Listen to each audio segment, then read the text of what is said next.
प्रिय विद्यार्थियों, मैं doctor Deepak Salvi, assistant professor in drawing and painting, government college Sagwara, district Dungarpur, भारतीय कला की इसी व्याख्यान श्रृंखला में आप सभी का स्वागत है। और भारतीय कला के इस व्याख्यान श्रृंखला में प्रत्येक ई लेक्चर में आज मैं master of artist of the Indian modern art की श्रृंखला में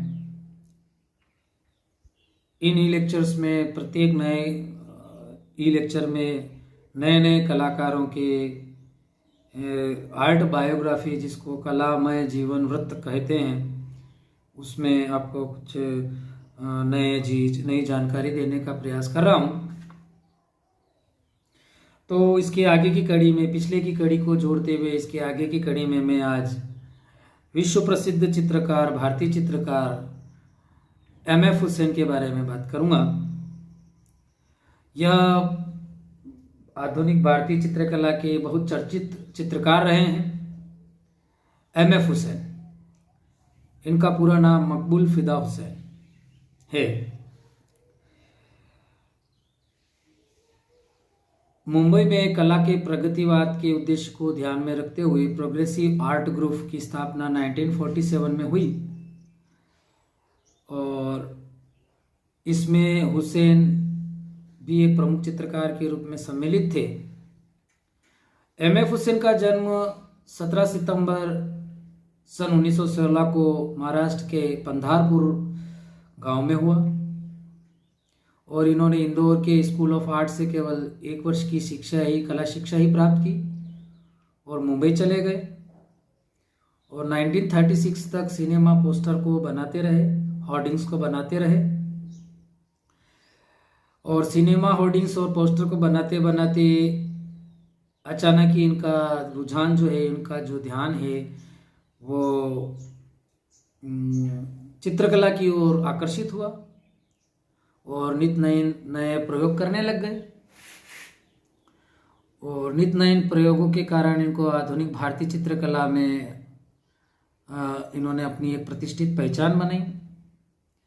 मोटी रेखाओं द्वारा अंकित आकृतियों, दैनिक जीवन के दृश्यों को प्रदर्शित इन्होंने अपने चित्रों में समावेशित किया।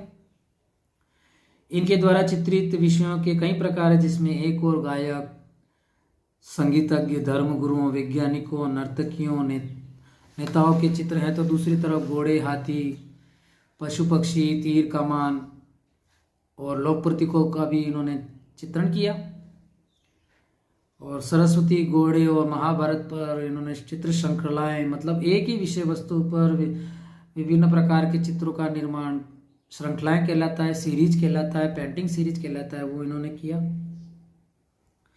और धुंधले मटमेले रंगों में नारी पुरुष, विशेषतः नारी आकृतियों को चित्रित कर हुसैन ने अपनी एक विशिष्ट पहचान बनाई, जो बाद में हुसैन शैली के नाम से प्रसिद्ध हुई। स्त्री देह का मांसल सौंदर्य और आकर्षकता उनके प्रिय विषय रहे, जिसका पूर्ण चित्रण उनके चित्रों को देखने को मिलता है। इनके अनुसार स्त्रियां कष्ट झेलती है, जन्म देती है और उनके नेत्रों में दया का संसार है। हुसैन द्वारा चित्रित बनाए घोड़े में जड़ता के विरुद्ध एक संघर्ष है, गति और ऊर्जा को प्रदर्शित करते हैं। सन 1958 में बनाए लैंप और लकड़ी के बीच के रहस्यमय अंकन हो या मुक्ति का आह्वान करते ऊर्जा के अक्षय स्रोत घोड़े, सभी में आकर्षकता का भाव है। 2 स्त्रियों का संवाद, जमीन, दुपट्टों में 3 औरतें, रागमाला, नृत्य, रामायण, महाभारत, राजस्थान, अंतिम भोज आदि श्रृंखलाएं एवं महात्मा गांधी, आपातकाल, मदर टेरेसा, माधुरी दीक्षित आदि उनके प्रसिद्ध चित्र रहे हैं। इन्होंने अपने चित्रों की कई प्रदर्शनियां देश विदेश के कला दीर्घाओं में, कला गैलरीज, आर्ट गैलरीज में एग्जिबिट किया और लंदन, पेरिस, प्राग, न्यूयॉर्क, मॉस्को, चीन, जापान आदि की देशों की यात्रा करके आदि की यात्रा करके उन्होंने नित नए पेंटिंग्स में अपने प्रयोग करते रहे। और चित्रकला के साथ साथ इन्होंने फिल्मों का निर्माण भी किया। राजस्थानी जीवन शैली से प्रभावित होकर उन्होंने through the eyes of A painter नामक फिल्म बनाई। इस फिल्म पर उन्हें बर्लिन महोत्सव का गोल्डन बियर का पुरस्कार प्राप्त हुआ। गजगामिनी ने नामक फिल्म भी बनाई जो माधुरी दीक्षित के जीवन से प्रेरित है। हुसैन का संपूर्ण जीवन एक मनमौजी मिजाज का रहा है। नंगे पैर रहना, फकीरी अंदाज में बातें करना आदि आदि उनके चित्रों का जीवन का हिस्सा रहे हैं। किंतु उनके शक्तिशाली रंगों की सघनता में साहसिक व उभरी काली रेखाओं द्वारा मानवीय प्रारूप की कल्पना चेतना की सच्ची झलक देखी जा सकती है। इनकी कला को सम्मान स्वरूप कई पुरस्कार प्राप्त हुए हैं, जिसमें सन 1973 में भारत सरकार द्वारा पद्म भूषण तथा 1959 का टोक्यो की अंतर्राष्ट्रीय चित्र प्रदर्शनी का पुरस्कार प्राप्त है। और 9 जून 1911 को मकबूल फिदा हुसैन का इंतकाल हुआ। एम.एफ. हुसैन की जो जीवनी है वो अपन संक्षिप्त रूप में समझना चाहे तो एम.एफ. हुसैन का जीवन हमेशा से ही नहीं, जीवन के 35-36 साल के बाद में वो चर्चित रहे हैं। उनके क्रियाकलाप चर्चित रहे हैं। शुरू में इन्होंने सिनेमा पोस्टर बनाते थे जो सिनेमा घरों के बाहर लगते थे या बीच चौराहे पे। आज जो हम होर्डिंग्स देखते हैं कंप्यूटराइज्ड, पहले के ज़माने में सिनेमा घरों में कोई पिक्चर आती थी तो सिनेमा घरों में अमिताभ बच्चन या गोविंदा या सनी देओल या सलमान खान या अक्षय कुमार, इनके पोस्टर बनाए जाते थे। हाथों से कलाकार पोस्टर बनाते थे। वही होर्डिंग्स चौराहे पे सिनेमा घरों के बाहर होर्डिंग्स में लगाए जाते थे। तो मकबूल फिदा हुसैन पहले उस प्रकार के चित्रकारों का काम करते थे। फिर धीरे धीरे इनको अचानक ही चित्रकला के प्रति अपना रुझान आने लगा, चित्रकला में मज़ा आने लगा। तो इन्होंने होर्डिंग्स और पोस्टरों के साथ साथ चित्रकला में भी जो चमकीले चटकीले कलर जो थे उनका प्रयोग मोटी मोटी रेखाओं के द्वारा करते गए और अपनी पेंटिंग्स को लोक जनजीवन की धाराओं से जोड़ते हुए चर्चित प्रसिद्ध व्यक्तियों के जीवन से जोड़ते हुए इन्होंने कार्य किया। इन्होंने फिल्मों का निर्माण किया through the eyes of A painter और गजगामिनी बहुत ही खूबसूरत पिक्चरें हैं। रंगों का बहुत अच्छा इस्तेमाल उसमें किया गया। आप चाहे तो उन पिक्चरों को भी देख सकते हैं, बहुत अच्छी कलर कंपोजिशन दी है। तो आपके इनके चित्रों को जैसा कि मैंने इन स्लाइड्स में बताया भी है और आप इनको देखना चाहिए कि किस प्रकार से कलाकार का जीवन किस प्रकार से मनमौजी रहता है, अपना ही अंदाज में रहता है और कला की मूलभूत चीज़ों को वो कैसे एक्सप्लोर करता है, किनसे इंस्पायर्ड होके एक्सप्लोर करता है। तो you should be watch the paintings, बार बार उनको ट्राई बार बार देखें, आपको तो अच्छा लगेगा। अब हमारा अगला जो कलाकार है वो है एफ.एन. सूजा, फ्रांसिस न्यूटन सूजा। तो प्रोग्रेसिव आर्टिस्ट ग्रुप के संस्थापकों में एक फ्रांसिस न्यूटन सूजा का जन्म 12 अप्रैल 1924 को गोवा में हुआ और बचपन में ही इनके पिता की मृत्यु हो गई। किशोरावस्था में उनकी रुचि चित्रकला की ओर हुई और इन्होंने सन 1939 में मुंबई के sir J school of arts में अपना दाखिला लिया। सूजा के जीवन में घटित कई घटनाओं ने इनके व्यक्तित्व को प्रभावित किया और जिसका प्रभाव हम उनकी कला पर भी देख सकते हैं। उनके चित्रों के रंग रेखाएं समाज की घुटन व पीड़ा को प्रदर्शित करते हैं। सूजा अपनी कला के प्रारंभिक दौर में मेक्सिको के प्रसिद्ध कलाकार डिगो रिवेरा से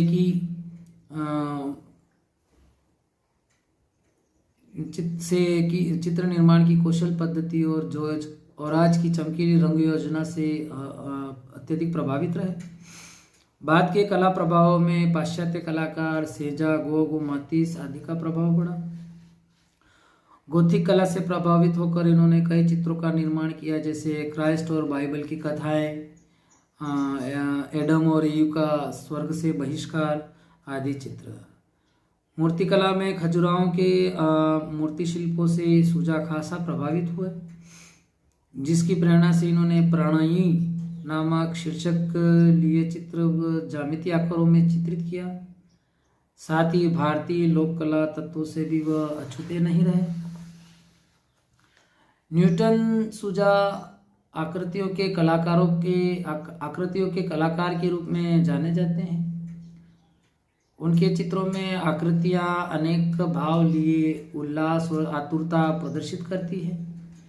चित्रों में मानवाकृतियों की रेखाएं कटीली, धारदार और शक्तिशाली है। उनके चित्रों के मुख्य आकारों में छोटे चिपका जबड़ा व खुला मुंह, यहाँ वहाँ पर लगाए गए नाक का नाक दिखाई देते हैं। जैसा कि आप इन चित्रों में बिल्कुल अटपटा सा देख रहे होंगे कि किस प्रकार से दाढ़ी बनी हुई है किसी पुरुषाकृति की, नारी की आंख कहाँ है, नारी के दांत कैसे हैं। आप इन सभी चित्रों में इस प्रकार के जो मैं आपको बता रहा हूँ, व्याख्या कर रहा हूँ, विवेचन कर रहा हूँ, उसका आप इन स्लाइड्स के माध्यम से भी आप इनको देख रहे होंगे, समझ रहे होंगे कि कैसे कलर्स को इन्होंने कंपोज किया, कैसे स्पेस को इन्होंने कार्य किया। इस प्रकार से आप इनको देख रहे होंगे। और सूली, नारी, दार्शनिक, महात्मा गांधी और मनुष्य की दशा, शेर को निकला परिवार, हजरत, ईसा, मस्तक आदि उनके प्रमुख चित्रों में से एक है। और सन 1949 को ब्रिटेन सूजा चले गए, किंतु भारतीय कला की आत्मा और भाव उनके चित्रों में स्पष्टतया देखने को मिलता है। और इस महान कलाकार की मृत्यु 28 मार्च सन 2002 को मुंबई में हुई।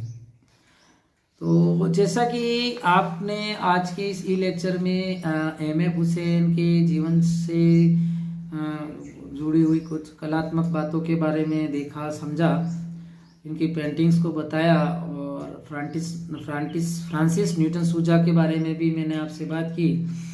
तो धीरे धीरे कला का जो आरंभिक जो हमारे पुनरुत्थानकालीन कलाकार हैं, उनका आरंभ के चित्रों से देखते हुए आपको निसंदेह ये चीज़ आपको देखने को मिलेगी कि किस प्रकार धीरे धीरे बदलाव आते गए, किस प्रकार धीरे धीरे चेंजेस आते गए, और कलाकार नित्य नए प्रयोग करते गए।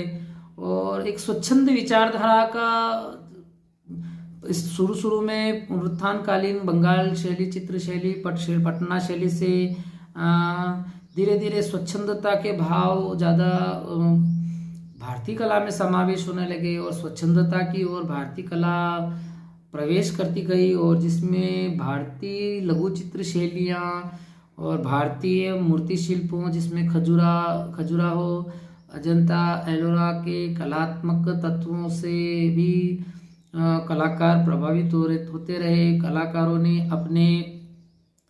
अपने मन के जो नित्य नवीन भाव थे, उनका लोक कला जीवन या प्राचीन कला पद्धतियों या प्राचीन कला सिद्धांतों या प्राचीन कला नियमों को आधार रखते हुए किस प्रकार नई चेतना, नई कला का समावेश किया, और भारतीय कला को विश्व के कला संसार में अपनी अलग विशिष्ट पहचान बनाने में इन्होंने बहुत महत्वपूर्ण योगदान दिया।